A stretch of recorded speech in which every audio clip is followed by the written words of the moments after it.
우리가 어떤 이제 책을 읽을 때 중요한 게 있다면 그 책을 쓴 작가의 의도가 뭘까? 그 책에 대한 주제를 파악을 하는 것이 굉장히 중요합니다. 우리가 성경을 읽어요. 여러분 성경을 가지고 다니면 이제 성경을 읽습니다. 성경을 읽고 들을 때도 여러분 중요한 것이 뭐냐 하면 성경의 주제를 제대로 파악하는 거예요.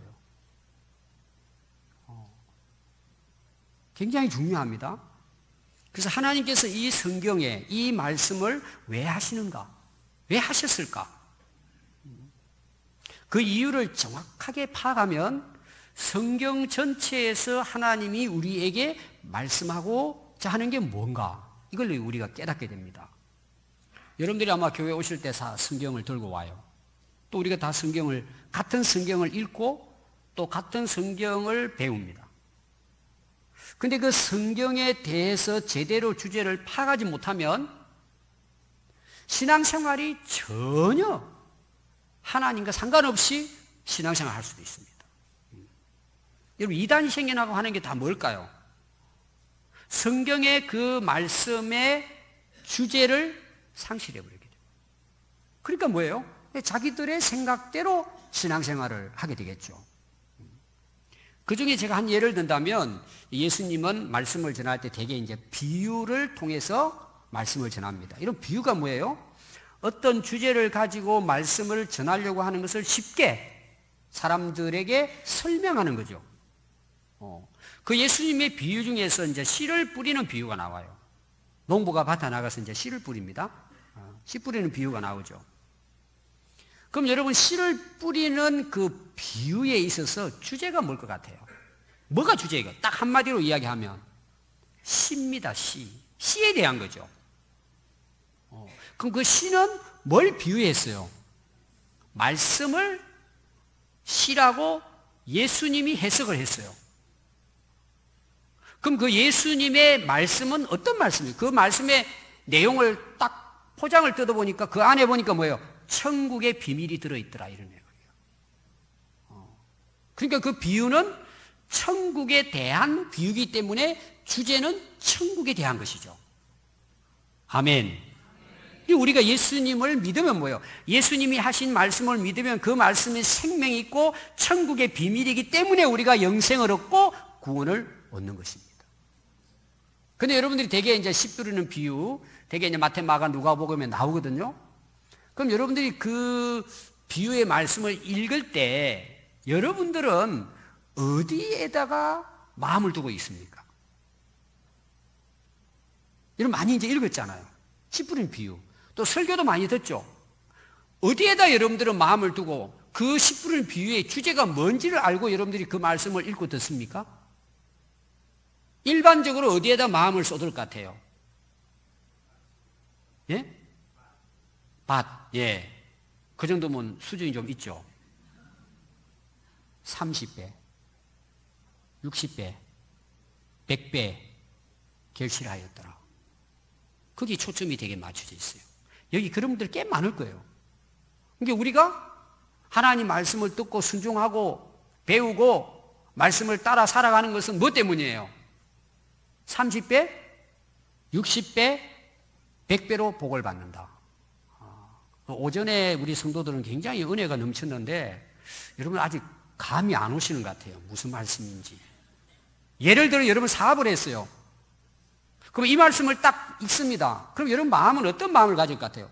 야, 30배, 60배, 100배다, 100배. 과연 예수님의 씨 뿌리는 비유의 주제가 거기 있을까요?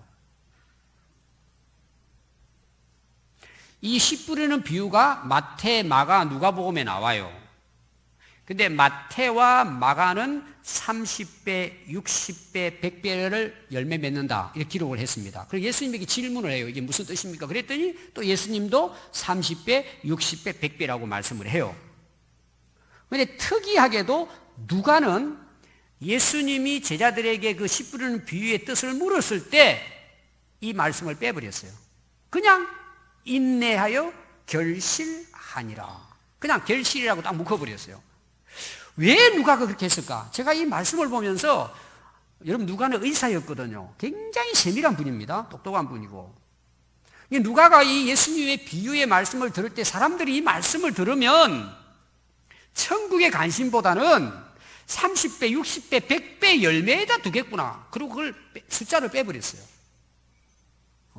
실제로 그 숫자의 의미가 있는 게 아니란 말이에요. 오늘 많은 성도들이 성경을 읽으면서 이건 한 예이지만 그렇게 성경을 잘못 읽는 경우가 많고 성경의 주제를 착각할 때가 많다는 것입니다. 그러다 보니까 어때요? 우리 신앙생활이 온전하지 못한 거예요.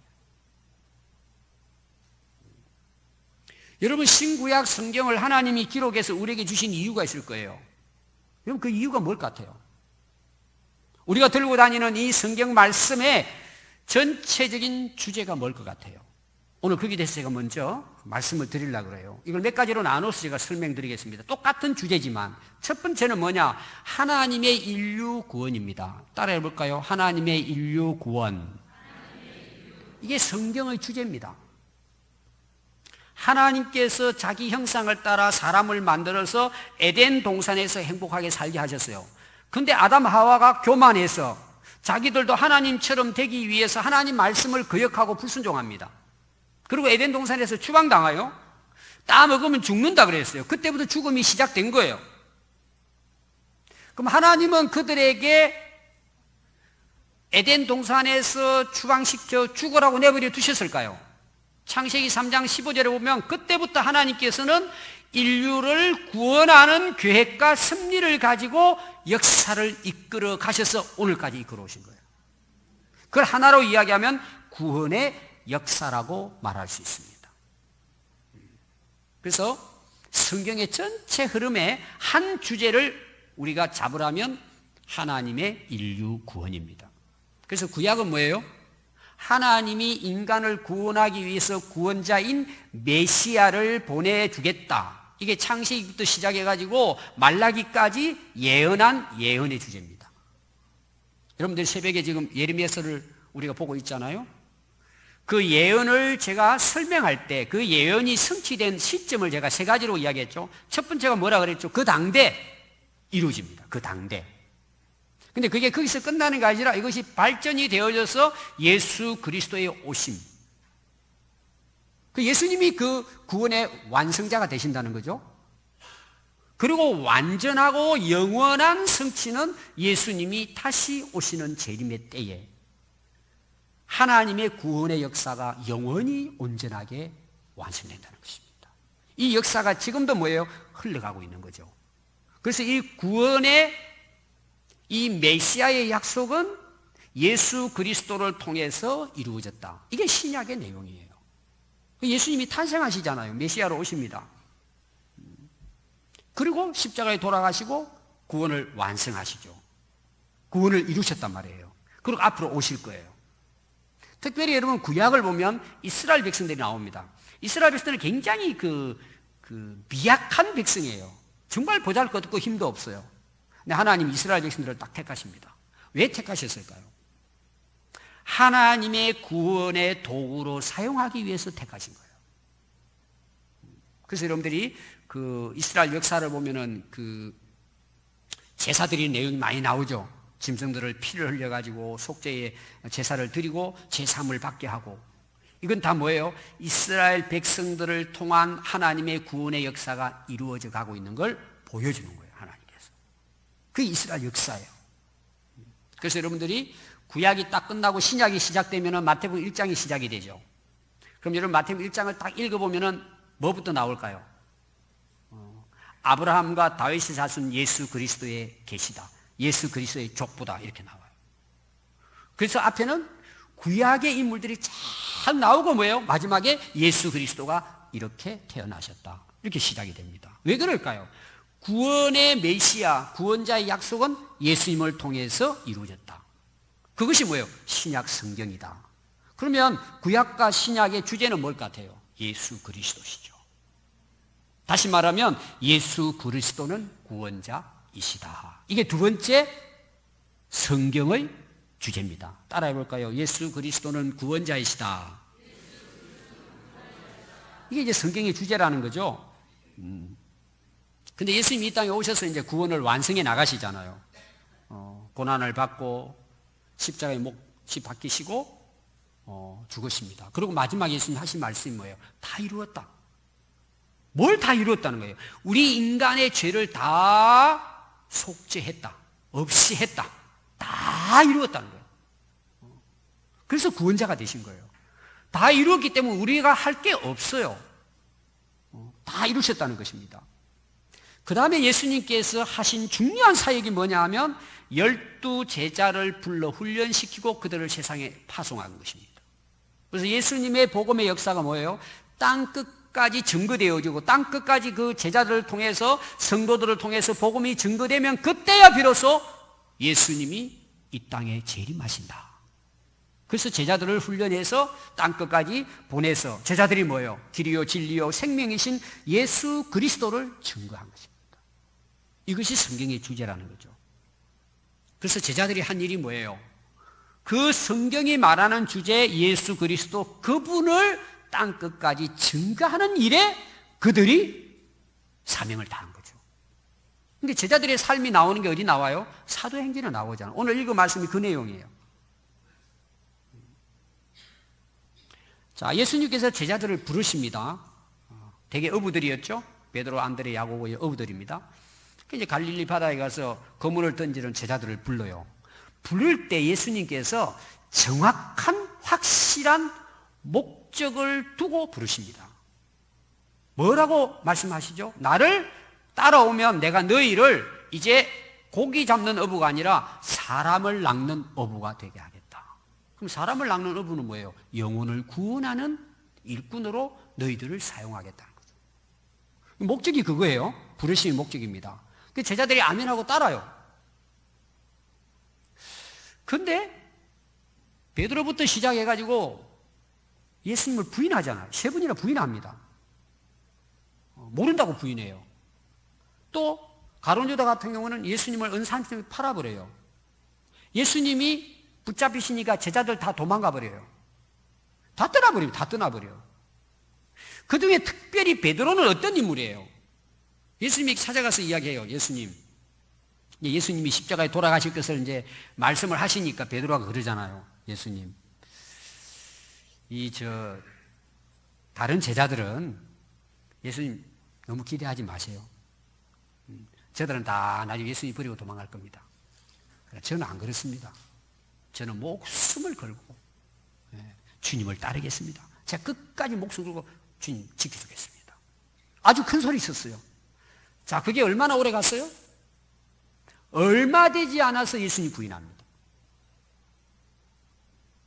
여러분, 우리가 내 의지로, 내 생각으로 맹세하고 마음으로 결심하는 것으로 하나님의 일이 되는 게 아닙니다.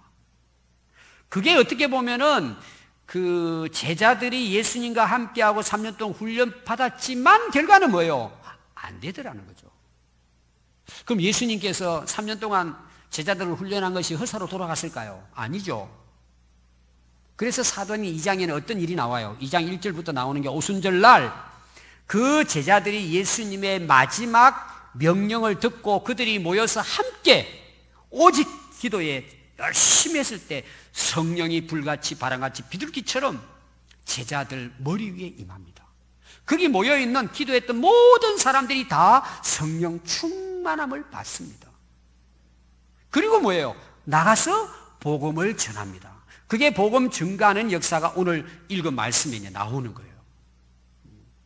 그럼 여러분들이 그 사도행전 1장부터 이 첫 부분을 읽어보면요, 예수님이 이제 마지막 이 세상을 떠나고 승천하겠다 준비를 하고 있는데 제자들이 찾아와요.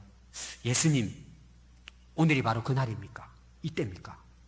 그러니까 예수님이 이스라엘 왕으로 오신다고 말씀하셨기 때문에 이제 예수님이 왕이 오르실 모양이다. 예수님 이때입니까? 속으로 뭐예요? 그들이 지금까지 살아온 게 뭐예요? 예수님이 이스라엘 왕이 되면 한 자리 하겠다 이거죠. 그걸 버리지 못한 거예요. 지금까지도. 그때 예수님이 딱 2가지의 말씀을 합니다. 하나는 그때는 하나님만 아신다. 두 번째는 뭐예요? 너희는 성령을 받고 권능을 얻어 땅끝까지 내 증인으로서 원래 제자들을 부를 때 목적대로 너희들이 살 것이다. 실제로 오순절 사도행전 2장에 그들이 성령 충만을 받고 난 다음에 뭐예요? 제자들이 완전히 바뀌어지는 거예요. 그때부터 그들은 복음을 위해서 땅끝까지 증거하다가 거의 대부분 순교합니다. 이 사도행전의 역사는 제자들이 예수 그리스도를 증거하는 전도의 행전이고, 그걸 할 수 있게 하신 분이 성령 하나님의 능력이었다는 것입니다. 이 사도행전의 모든 역사가 뭐예요? 구원의 역사라는 거죠. 그렇게 해서 초대 교회가, 예루살렘 교회가 이제 등장하게 되는 것이죠. 특히 이제 그 베드로 같은 경우에는 초창기 복음의 증인으로서의 어떤 진짜 수제자로서 그 역할을 감당합니다. 그러다가 바톤을 받은 사람이 사도 바울이에요. 원래 사도 바울은 예수님 핍박하는데 앞장섰던 사람이에요. 근데 그도 예수님을 만납니다. 거듭납니다. 그리고 마지막까지 이 사도 바울이 소아시아, 유럽 땅끝까지 복음을 전하는 선교의 전성기를 이루게 됩니다. 그 복음이 뭐예요? 서구로 넘어가서 중국, 일본, 우리나라로 들어와서 오늘 우리도 이 복음을 들어 예수님을 믿음으로 우리가 구원을 받게 된 것입니다. 그래서 여러분 사도행전 역사를 보면 우리가 일반적으로 성령 받았다, 성령 충만하다, 정말 성령 충만한 사람들의 삶은 증거로 나타납니다. 가장 중요한 게 두 가지예요. 첫 번째가 뭐냐? 예수님을 진정한 나의 구주로 영접하게 됩니다. 그리고 내 입으로 예수님을 그리스도라고 시인합니다. 내 속에서 믿는 거죠. 성령을 통해서 이루어지는 첫 번째 증거입니다. 두 번째는 뭘까요? 그 예수님을 내 입으로 담대히 증거합니다. 예수님을 증거하는 증인의 삶을 살아가는 거죠. 아멘. 아까 제가 이제 비유의 말씀했잖아요. 여러분들 사업도 하고 직장 생활도 합니다. 이거 왜 하시죠? 열심히 사시잖아요. 하루하루를 진짜 막 24시간이 모자랄 정도로 여러분 열심히 삽니다. 왜 그렇게 열심히? 또 여러분들 나름대로 뭐예요? 사업을 해서 이익을 남기잖아요. 돈을 벌려고 하잖아요. 그거 왜 벌려고 해요? 이게 오늘 우리 그리스도인들에게는 계속해서 스스로에게 질문해야 될 내용이에요. 이거 왜 해야죠? 다시 말하면 우리가 30배, 60배, 100배 열매를 거두어요. 왜 해야죠? 자, 하나님의 역사는 어떤 역사가 흘러가고 있다 그랬죠? 구원의 역사가 흘러가고 있고, 제자들을 불러서 그들에게 사명 준 것도 뭐예요? 이 복음을 땅끝까지 증거하는 사명이에요. 그럼 오늘 하나님이 우리를 불러서 우리를 성령 안에 거듭나게 하시고 우리가 성령을 따라 살아가게 하신다면 우리가 살아가는 모든 삶의 주제는 뭐가 되어야 될 것 같아요? 영혼 구원에 있는 거죠. 아멘. 그래야 여러분들이 기도도 확실하게 되는 거예요. 하나님 저 건강 주세요. 우리 자녀들 공부 잘하게 해주세요. 내 직장이나 사업 잘하게 해주세요. 내가 믿음이 없을 때는 거기서 끝이에요. 그냥 그거는 세상 사람들도 다 하는 기도예요. 왜 우리는 그렇게 기도해야 될까요? 하나님의 나라 복음이 증거되도록, 하나님의 나라가 확장되도록, 이게 성령이 내 안에 충만히 임한 확실한 증거예요. 물론 뭐 방언도 하고 뭐 통역도 하고 병 고치고 기적도 일어나요. 그러나 핵심은 그게 아니에요. 저는 이런 은혜가 오늘 이 말씀을 듣는 우리 성도들에게 충만하기를 바랍니다. 아멘. 그럼 교회가 뭘까라는 거죠. 그렇게 복음을 전했더니요 3,000명이 예수 믿는 기적이 일어나는 거예요. 대개 이제 이 3,000명이라는 숫자에다가 많은 사람들이 이제 그 신경을 쓰는데 정확하게 3,000명을 헤아렸겠습니까? 수없이 많은 사람들이 구원받았다 이런 뜻이죠. 그럼 하루아침에 베드로가 복음을 전했더니 3,000명이 바로 그냥 돌아와서 예수 믿었을까요? 그런 게 아닙니다. 계속해서 성령 받은 사람들이 복음을 증거하니까 뭐예요? 계속해서 믿는 사람들이 늘어났다는 내용이에요. 계속 되었다는 거죠. 계속. 그래서 오늘날 뭐예요? 초대교회가 세워집니다. 그 예루살렘 교회로부터 시작이 되죠. 자, 그럼 오늘 우리 교회가 이 땅에 존재해야 될 이유가 뭘까요? 하나님이 왜 이 땅에 교회를 세웠을까요? 이유가 있을 거잖아요. 다시 말하면 교회의 주제가 있을 거잖아요. 교회가 왜 이 땅에 존재하는지. 그 왜 있을 것 같아요? 여러 가지 역할을 해요. 기능을 합니다, 교회가. 그러나 주제를 하나 딱 정하라면 뭐예요? 복음 증거라는 거죠. 성경의 주제는 교회는 하나님의 구원의 도구이다. 그런 뜻이에요. 여러분, 진짜 훌륭한 교회가 어떤 교회예요? 성령 받아서 복음의 삶을 사는 거예요. 그렇다 해가지고 우리가 막 성경 들고 막 세상에 다니면서 아무것도 안 하고 길거리 서서 맨날 복음을 전하라 이런 뜻이 아니고, 여러분 가정에서부터, 이웃으로부터, 직장에서부터 항상 뭐예요? 만나는 사람마다 복음을 증거하는 삶을 이야기하는 거예요. 누구에게든지.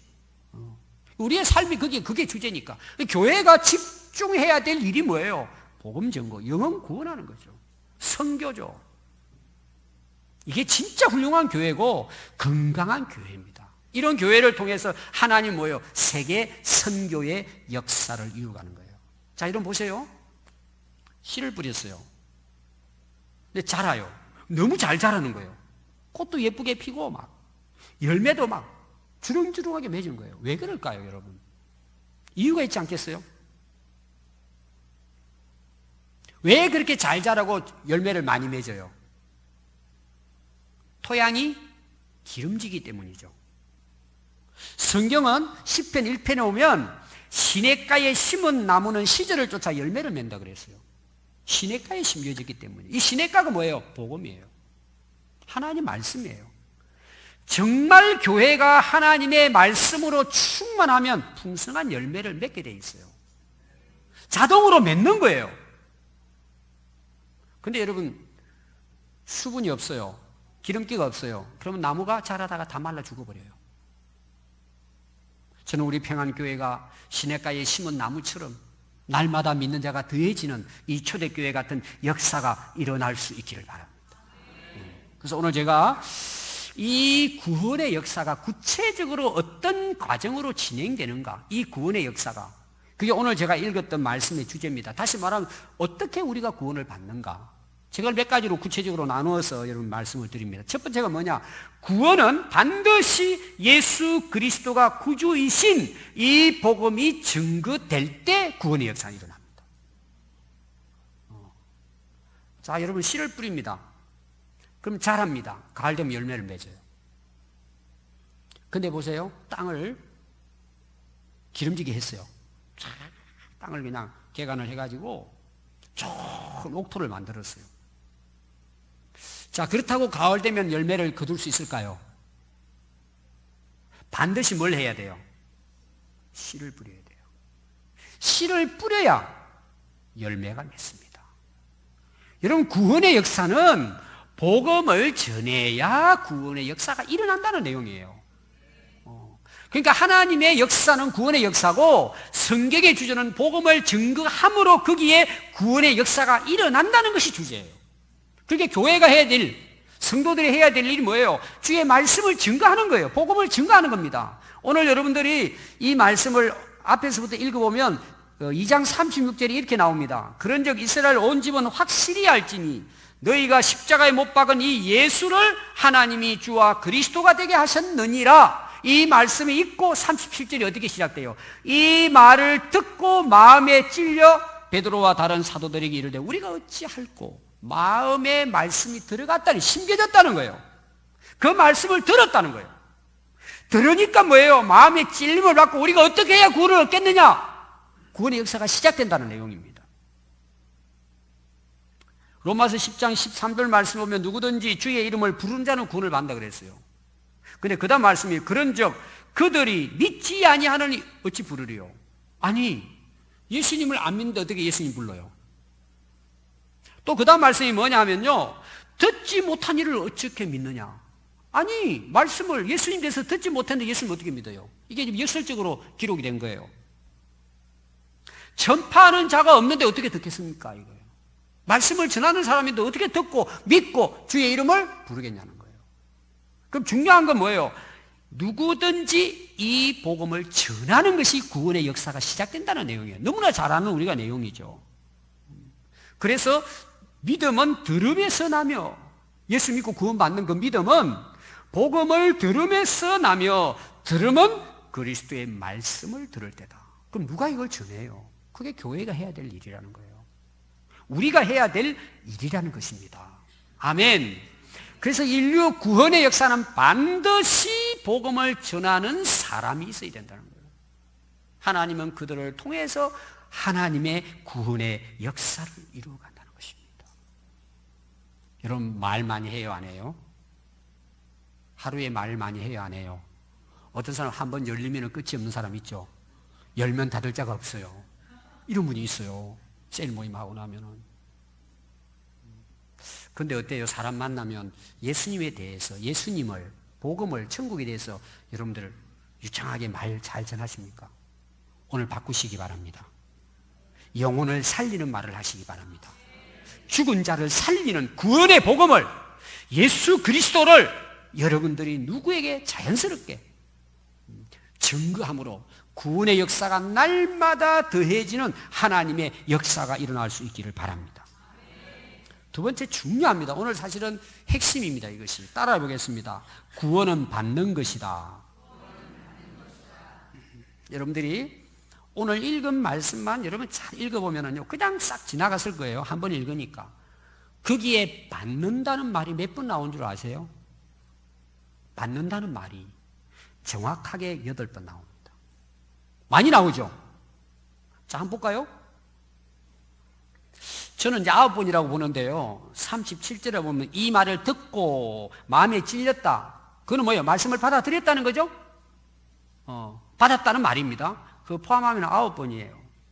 또 38절 말씀 보니까 세례를 받고 제3을 받고 또 넘겨봐요. 성령을 선물을 받고, 또 여러분 40절 보면 이 패역한 세대에서 구원을 받으라.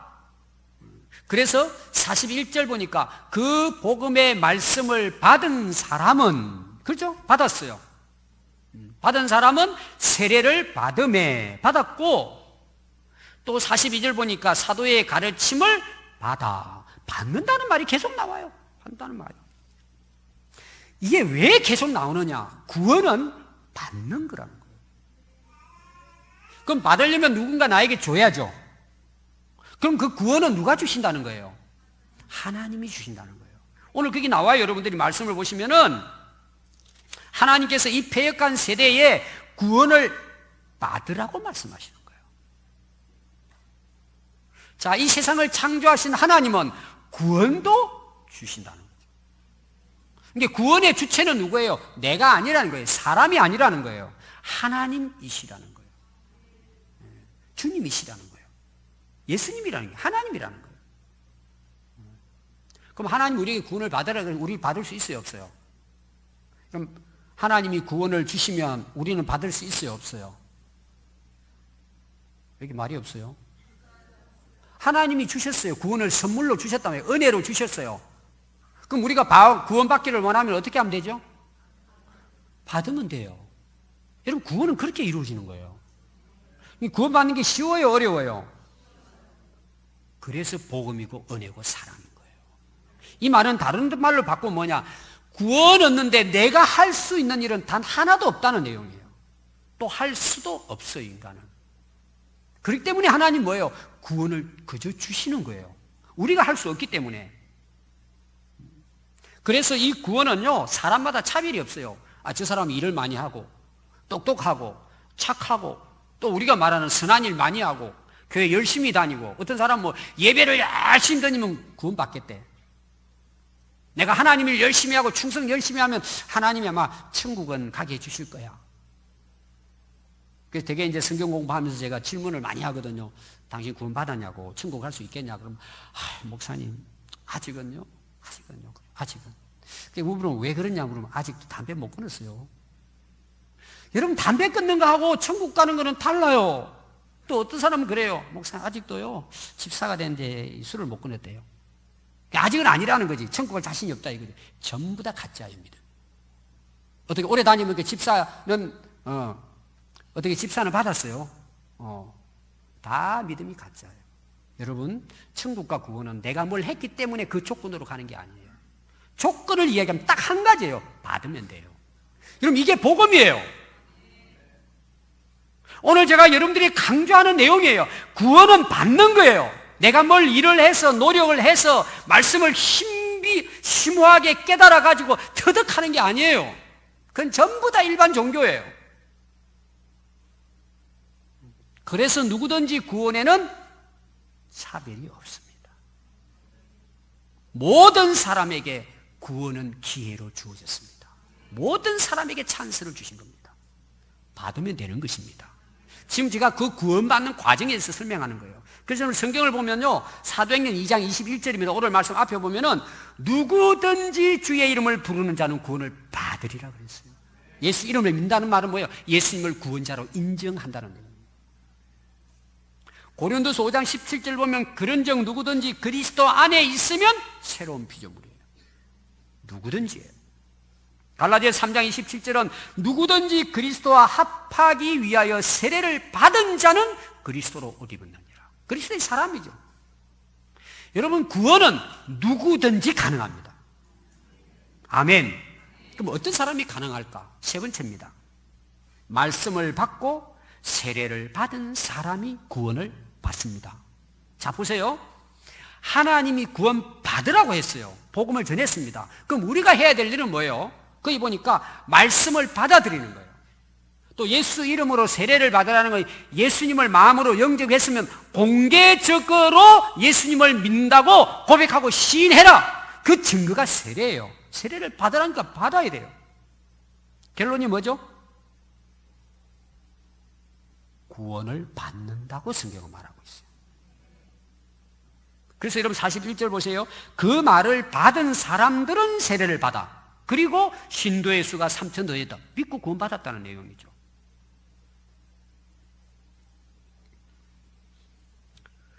여러분 누가복음 18장 17절에 보면 예수님 말씀입니다. 내가 진실로 너희에게 이르노니 누구든지 하나님의 나라를 어린 아이와 같이 받아들이지 않는 자는 결단코 거기에 들어가지 못한다 그랬어요.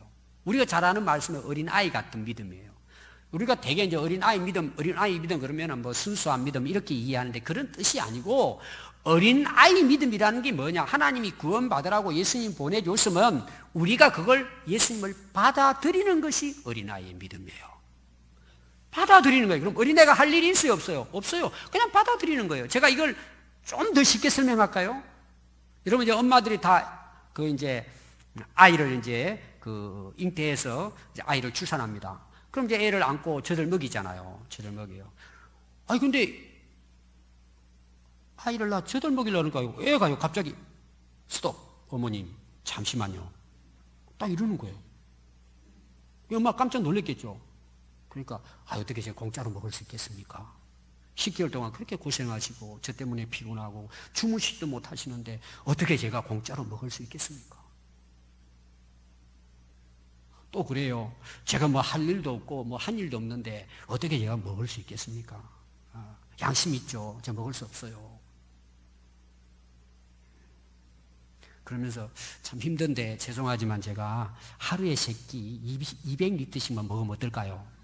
다음에 제가 이제 나이 들어서 돈 벌면 그거 다 이렇게 지불할 테니까 어떻게 미리 외상으로 먹으면 되지 않겠습니까? 그런 자식 있어요, 없어요? 여러분 웃고 계시죠?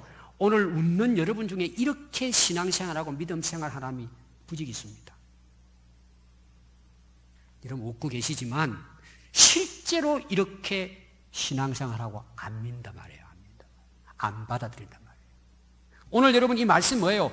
그렇게 어린아이처럼 받아들이지 않는 자는 결코 천국 들어갈 수 없습니다. 이게 바꾼 말은 무슨 말인 줄 아세요? 가장 큰 죄가 뭔 줄 아세요? 가장 완악하고 교만한 사람이 어떤 말인 줄 아세요? 아니 예수님을 희생하시고 믿고 영접하고 받아들이면 구원을 주겠다는데 자기 의를 내세우는 거예요. 나는 아직 아니라는 거죠. 이것도 부족하고 저것도 부족하고 나는 안 돼. 그 사람이 가장 악한 사람이에요. 여러분, 가장 순수한 믿음이 뭔 줄 아세요? 그냥 어린애처럼 받아들이는 거예요. 제가 여기 대해서 예를 들면 끝이 없어요. 항상 자기가 뭘 해야 된대요. 뭘 해요, 여러분? 하나님 앞에 우리 할 일이 있어요. 여러분, 믿음이 좋다는 말이 뭐예요?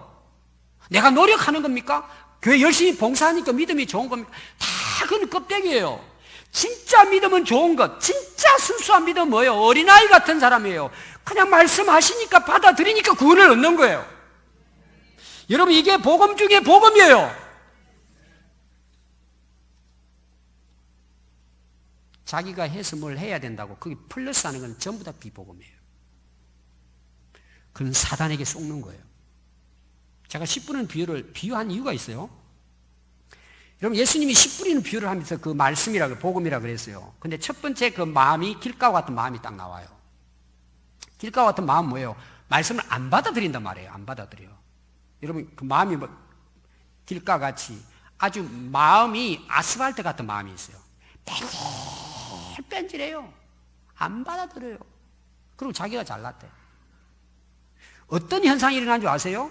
새들이 날아다니다가 그 말씀을 다 빼앗아 가버린대요.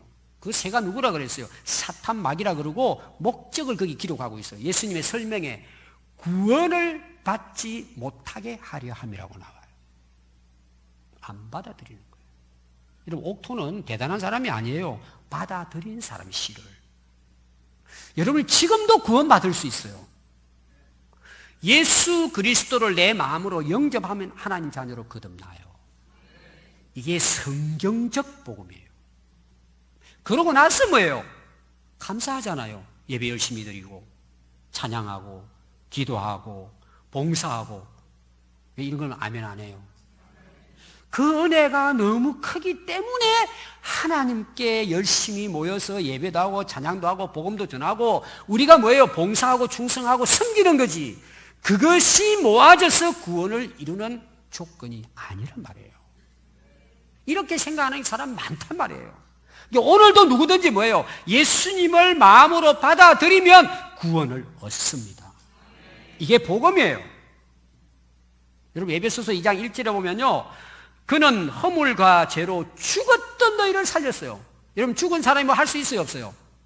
죽은 사람은 아무것도 못해요. 그러니까 하나님이 그냥 구원해 주신 거예요, 받아들이는 사람을. 이렇게 해도 여러분들 깨닫지 못하는 사람 많을 거예요, 정말. 제가 기도 많이 했어요. 이 말씀 오늘 깨닫고 오늘 이 말씀 듣는 우리 평안교회 모든 성도들이 진짜 예수님을 마음을 받아들이고 구원을 얻는 은혜를 달라고 기도했어요. 또 여러분, 로마서 3장 23절 보면 모든 사람이 죄를 범하였으며 하나님의 영광이 이르지 못해. 절대 우리 인간은 구원받을 수 없어요. 죄인이에요. 그런데 예수 안에 있는 속량으로 말미암아 하나님의 은혜로 값없이 의롭다함을 얻고 구원받는다는 거예요. 자, 왜 우리가 할 일이 없느냐? 우리가 할 수 없어요. 죽었어요. 그런데 예수님이 우리 죄를 대신해서 속량해 주셨어요. 죄를 해결해 주셨어요. 어떻게? 고난을 받으시고 수치를 받으시고 십자가에 못 박혀 대신 죽어 주셨어요. 그리고 예수님 마지막 십자가에 돌아가실 때 다 이뤘다고 하신 거예요. 이 말은 뭐예요? 100% 우리 죄를 속죄했다는 거예요. 그럼 우리가 할 수 있는 일이 있어요, 없어요? 단 한 가지도 없어요. 그거를 받아들이고 믿는 자가 은혜로 구원을 얻게 되는 것입니다. 이게 영원히 변치 않는 성경의 주제고 복음입니다. 여러분, 마태복음 9장이나 누가복음 15장에 보면요, 예수님이 이 땅에 오셔서 죄인들과 세리들과 함께 식사를 하면서 복음을 전해요. 이 바리새인들, 유대인들이요, 혀를 차면서 비방하는 예수님을. 아이고, 저 죄인들과 함께 하고 있구나. 그때 예수님이 하신 말씀이 두 가지입니다. 첫 번째가 나는 의인을 부르러 온 것이 아니요 죄인을 부르러 왔다. 또 한 말씀은 죄인 한 사람이 회개하면 하늘에서 회개할 것 없는 의인 99으로 말미암아 기뻐하는 것보다 더 기뻐한다. 하나님의 구원의 역사니까요. 한 사람이라도 구원받기를 하나님 기뻐하신다는 거예요. 그래서 예수님은 자기 아들을 희생해 주신 것입니다. 마지막입니다. 그럼 구원받는 게 믿음으로 그냥 받았으면 그걸로 끝나냐? 아니죠. 여러분, 아까도 이야기했지만 내가 진짜 구원받은 은혜가 있어요. 그럼 내 삶이 변화될까요? 안 될까요? 변화가 되죠. 될 수밖에 없죠. 그게 뭐예요? 오늘 여러분 말씀인 그 뒷부분에 나오는 41절부터 사도의 가르침을 받고 서로 교제하고 떡을 떼고 오로지 기도하고 날마다 서로 통용하고 마음을 같이하고 모이기를 힘쓰고 찬미하고 백성들로부터 칭송을 받더라. 삶이 변화됐다는 거예요. 구원받고 난 다음에. 그 결과로 뭐예요? 믿는 자들이 더해졌다는 행위예요. 아까 제가 이야기했습니다. 땅을 고르는 것은 우리의 삶입니다. 우리가 착한 일을 많이 하고 선한 일을 많이 하는 것은 그 자체가 복음이 아닙니다, 여러분. 그것은 땅을 잘 개간하는 것 같아 볼 수 있어요. 반드시 뭐예요? 씨를 뿌려야 된다는 걸 기억해야 돼요. 많은 사람 그래요. 에이, 그냥 착하게 살면 되지 뭐. 그건 자기 생각이에요. 성경을 보세요, 주제가. 땅 끝까지 복음을 전했어요. 아멘. 예수님도 이 땅에 오셨어요. 희생하셨어요. 복음을 위해서, 영혼 구원을 위해서. 저는 우리 평안교회 성도가 이 초대교회 성도들처럼 하나님의 구원의 역사에 선한 도구로 쓰임 받기를 바라요.